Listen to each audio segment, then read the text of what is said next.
बोलिए प्रेम से श्री सद्गुरु महाराज की जय। श्री सद्गुरु महाराज की जय। श्री सद्गुरु महाराज की जय।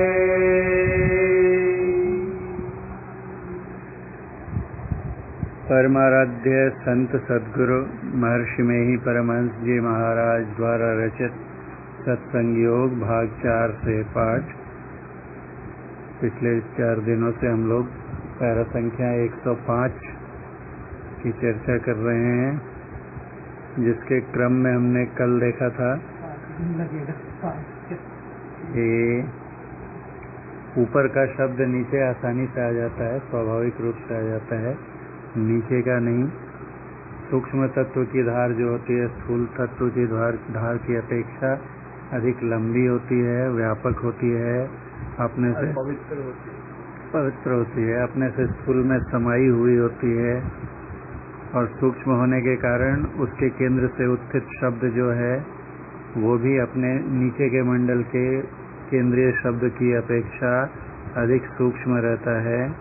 और उसको इस तरह से ऊपर के मंडलों के शब्द को पकड़कर हम एक एक मंडल का उत्क्रमण करते हुए अंत में जो सबसे ऊपरी मंडल है चैतन्य मंडल, उसके केंद्र में अर्थात परम प्रभु सर्वेश्वर से जा मिलेंगे। उनसे मिलकर आत्मा जो है एकमेक हो जाएगी, विलीन हो जाएगी। और यही भक्ति की और परम प्रभु के परमात्मा के अपरोक्ष ज्ञान प्राप्त करने के साधन की पराकाष्ठा है। इसके आगे परम प्रभु से उत्थित यह आदिनाद व शब्द सब पिंडों तथा सब ब्रह्मांडों के अंतस्थल में सदा अप्रतिहत और अविच्छिन्न रूप से ध्वनित होता है और सृष्टि की स्थिति तक अवश्य ही ध्वनित होता रहेगा, क्योंकि इसी के उदय के कारण से सब सृष्टि का विकास है। और यदि इसकी स्थिति का लोप होगा तो सृष्टि का भी लोप हो जाएगा। फिर महाराज कहते हैं कि परमात्मा से, परम प्रभु से जो आदिनाद निकला, शब्द निकला, वो तमाम सृष्टि में, सृष्टि के समस्त मंडलों में जितने भी प्रकार के पिंड हैं अर्थात शरीर हैं और जितने भी ब्रह्मांड हैं, सबके अंदर में, सबके अंतस्थल में सदा अप्रतिहत, मतलब नहीं, प्रतिहत मतलब होता है बाधित, कोई ऑब्स्ट्रक्शन आ जाना, बाधा उत्पन्न हो जाना, उसको कहते हैं प्रतिहत। और भी अर्थ होते हैं उसके, लेकिन यहाँ पर जो जिस संदर्भ में इस शब्द का प्रयोग किया गया है वो है कि अबाधित। प्रतिहत मतलब बाधित और अप्रतिहत मतलब अबाधित, इसमें कोई बाधा नहीं आती है। ये जो शब्द परम प्रभु परमात्मा से निकल रहा है, ये जितने भी पिंड हैं और जितने भी ब्रह्मांड हैं, सबके अंदर सदैव बिना किसी बाधा के अबाधित रूप से सदैव ध्वनित होता रहता है। और दूसरा कहते हैं अविच्छिन्न। एक तो उसको कोई बाधा नहीं है, बाधा नहीं है मतलब कि उसको कहीं भी जाने से कोई रोक नहीं सकता है। सृष्टि का कैसा भी मंडल बना लो, वहाँ पर वो पहुँच जाएगा, व्यापक हो जाएगा, कोई बाधा उसके मार्ग में नहीं आ सकती है। ये हुआ अप्रतिहत। और अविच्छिन्न, विच्छिन्न मतलब कि अलग कर देना, अंग भंग हो जाना, छिन्न भिन्न। जैसे रामधारी सिंह दिनकर जी का एक देशभक्ति के संबंध में एक कविता थी, वहाँ पर था ना, अगर तुम्हारी तरफ कोई बुरी दृष्टि डालता है, चिंता हो सत्व कोई और तू त्याग तप से काम ले, पाप है पुण्य है विच्छिन्न कर देना उसे, बढ़ रहा तेरी तरफ जो हाथ है, उस हाथ को काट कर अलग कर दो जो तुम्हारी ओर बढ़ रहा है, तुम्हारा सत्व छीनने के लिए। और अविच्छिन्न मतलब कि जो कभी अलग जिसे नहीं किया जा सके, जिसको कभी पृथक नहीं किया जा सके। जहाँ भी किसी प्रकार की भी सृष्टि है, ब्रह्मांड है, शरीर है वहाँ सदैव ये संयुक्त रहता है, एक पल के लिए भी अलग नहीं होता है, अंतराल या कोई गैप उपस्थित नहीं होता है, अप्रतिहत और अविच्छिन्न रूप से ध्वनित होता है। और सृष्टि की स्थिति तक, जब तक सृष्टि रहेगी जहाँ भी, वहाँ पर अवश्य ही ध्वनित होता रहेगा, क्योंकि इसी के उदय के कारण से, इसी के उदय मतलब सार शब्द के उदय के कारण से ही सब सृष्टि का विकास है। जितने भी मंडल बने वो परमात्मा से निकले उस आदि कंप की वजह से ही बने, उस आदि कंप की वजह से ही कैवल्य का मंडल बना, परा प्रकृति का और अपरा प्रकृति के भी चारों मंडल, और उनके अंदर में भी तमाम तरह की जितनी विविधताएं हैं, जितनी भी सृष्टियां हैं, उन सब का जो विकास हुआ है इसी सार शब्द आदि कंप के कारण हुआ है। और यदि इसकी स्थिति का लोप होगा, यही तो आधार है उनका। लोग कहते हैं उपादान कारण और निमित्त कारण। उपादान कारण कहते हैं मटेरियल कॉज, कि जिससे जिस सामान को लेकर बनाई जाए कोई, तो समूची सृष्टि जो बनी है उसका उपादान क्या है, तो यही सार शब्द है, आदिनाद है। और निमित्त कारण कौन, तो स्वयं परमात्मा, जिनसे वो शब्द निकला, जिन्होंने उस साधन को बनाया। कहाँ से बनाया? आज वैज्ञानिक भी तरह तरह के साधन उपकरण बनाते हैं, यंत्र बनाते हैं, सुविधाओं के साजो सामान बनाते हैं, लेकिन कहाँ से बनाते हैं? तो गुरु महाराज कहते थे कि यहीं का कुछ लेकर, इसी संसार में से कुछ लेते हैं और उससे कुछ और बना देते हैं। लेकिन परमात्मा ने जब बनाया, आदि कंप निकला, तो कहाँ से बनाया? परमात्मा के अतिरिक्त और कुछ था ही नहीं, कुछ भी नहीं था। जहाँ कुछ नहीं था वहाँ से कुछ, ना किछ ते किछ कर दिखलाया, तभी अपना आप ही उपाया। अपने अंदर से ही उन्होंने कंप को उत्पन्न किया और उस कंप से ये सब कुछ बनता हुआ चला गया। तो निमित्त कारण वही, और उन उपादान को भी उन्होंने ही उत्पन्न किया। तो एक तरह से उपादान भी वही, क्योंकि उपादान पहले था ही नहीं, तो कहाँ था उपादान? कहाँ था? उन्हीं में था। इसलिए उसको प्रसव करता कहते हैं। जैसे माता अपने गर्भ में शिशु को रखती है और अपने गर्भ से उत्पन्न करती है, प्रसूति होती है, वैसे ही समूची सृष्टि और यहाँ तक कि वो आदि कंप भी जब कुछ नहीं था तो कहाँ था?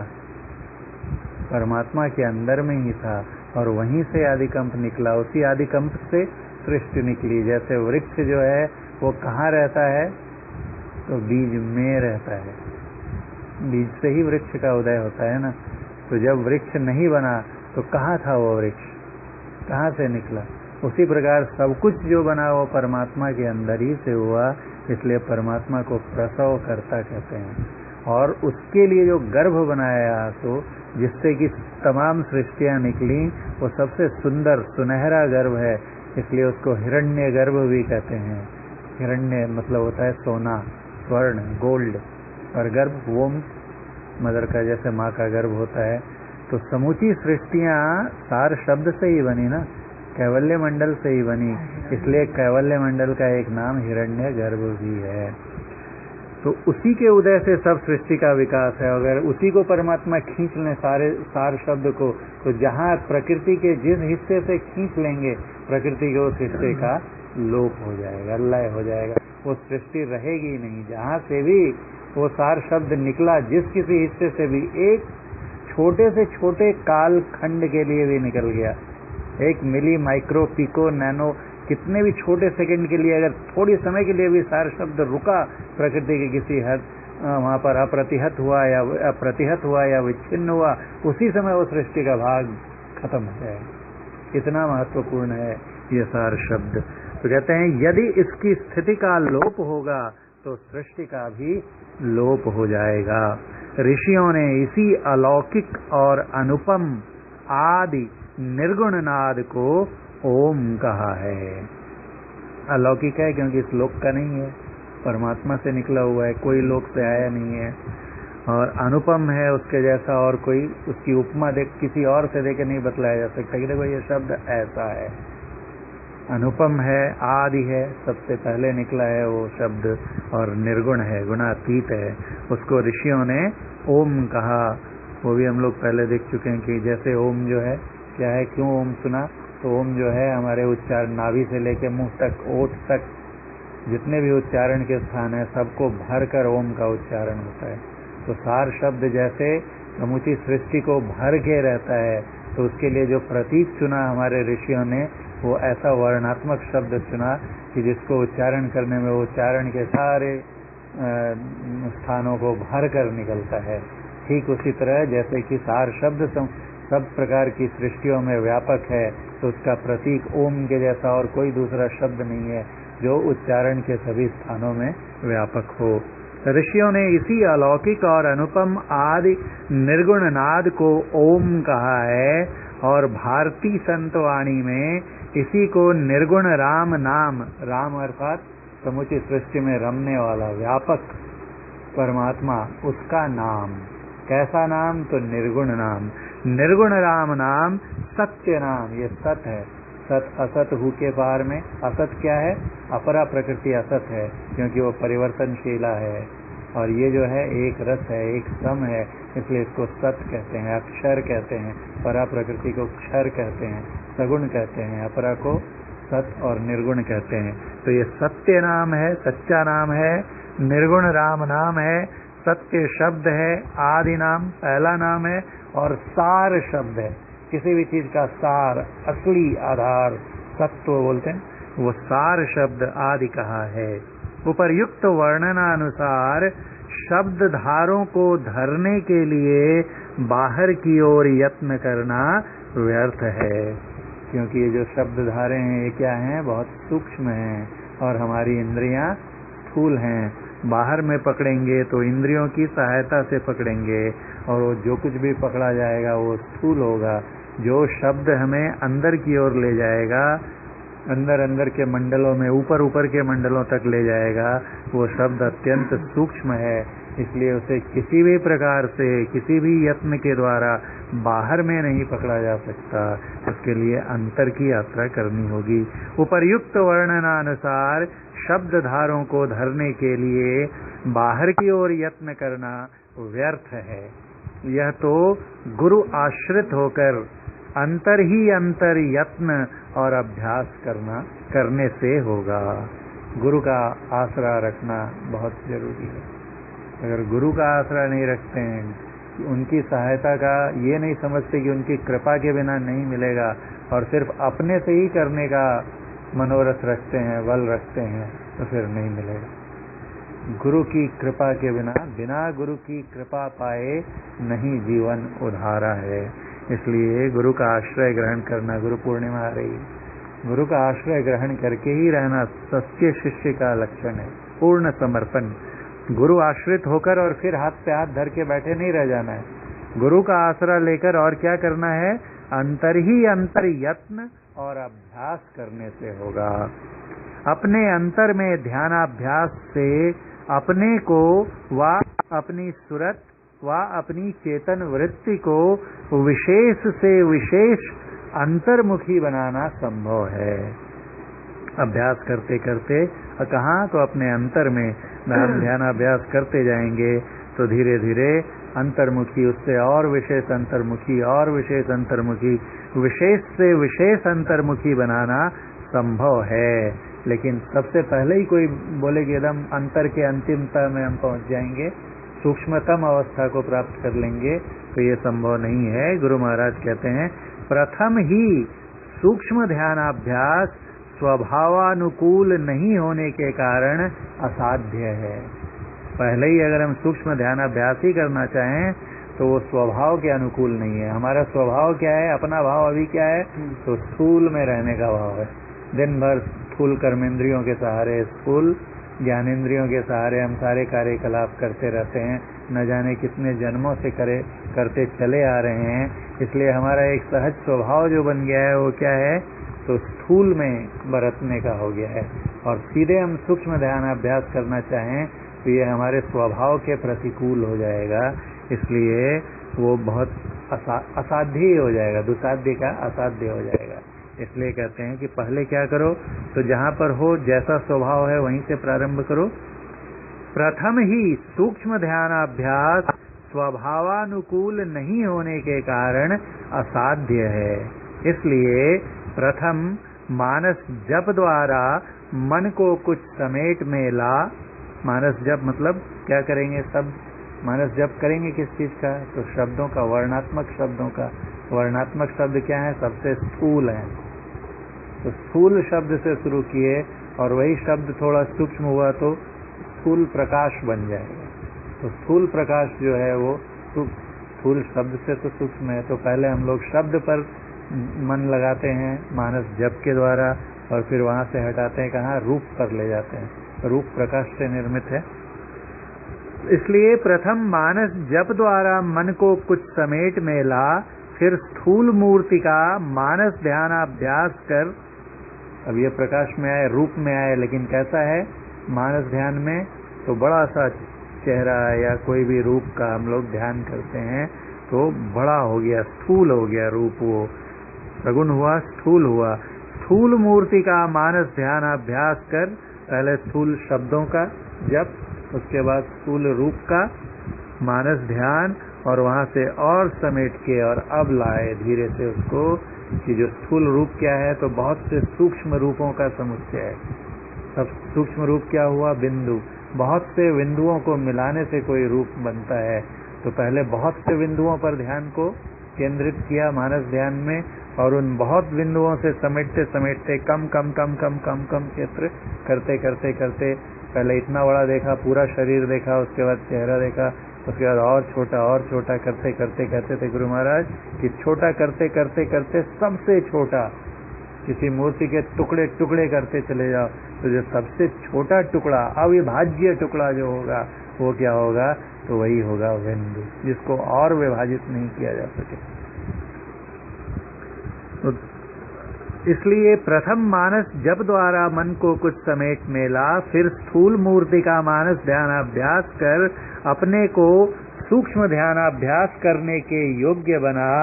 दृष्टि योग से एक बिंदुता प्राप्त करने का सूक्ष्म ध्यानाभ्यास। अब तीसरे स्टेप में आया सूक्ष्म ध्यानाभ्यास। सूक्ष्म ध्यानाभ्यास करके और अब और सूक्ष्म में चलेंगे, नादानुसंधान व सुरत शब्द योग अभ्यास कर नीचे से ऊपर तक सारे आवरणों से पार हो। स्थूल से सूक्ष्म में किसकी सहायता से गए, तो बिंदु की सहायता से, और उसके बाद की यात्रा बिंदु और प्रकाश और शब्द दोनों से शुरू में, और बाद में सिर्फ शब्द या नाद से। सूक्ष्म ध्यानाभ्यास करके नादानुसंधान व सुरत शब्द अभ्यास कर नीचे से ऊपर तक सारे आवरणों से पार हो अंत तक पहुंचना परम संभव है। ऊपर यह वर्णन हो चुका है कि पिंड और ब्रह्मांड दोनों को विशेष रूप से संबंधित करते हुए दोनों को सृष्टि से वर्णित मंडल व आवरण भरपूर करते हैं। कल भी देखा था हमने, पिंड और ब्रह्मांड में विशेष संबंध है। क्या है, तो जब हम पिंड के जिस स्तर पे रहते हैं, ब्रह्मांड के भी उसी स्तर पे रहते हैं।